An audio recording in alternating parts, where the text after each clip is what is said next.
that don't understand what is going on. So here, I'll put it up for you here, yeah? So there's the video. The group of the world's 7 most advanced economies, the G7, is launching a set of public policy principles for retail central bank digital currencies, CBDCs.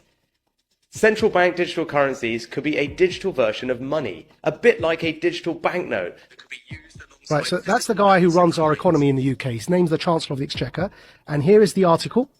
Bank of England tells ministers to intervene on digital currency programming, yeah? And here's a quote from the article. Digital cash could be programmed to ensure it is only spent on essentials or goods which an employer or government deems to be sensible. Holy shit. I'm going to take it one step further for you, Joe, right? So the Checkpoint Charlie exists everywhere. They bring in digital banking, central banking digital currencies. You've got a scenario now that you're checking in and out everywhere you go using vouchers that are programmed, and you can only spend where you're told you can spend them. There's another word for that, man. That's called the Chinese social credit system. So what they are telling us, and when I say they, who's they? People in power. That's the head of our economy, the Chancellor of the Exchequer, second most powerful person other than the Prime Minister and maybe the Foreign Secretary in the UK, right? He's telling us, I just played it there for you. He's telling us that's what he, as the UK, the head of the G7, want to bring in for the G7.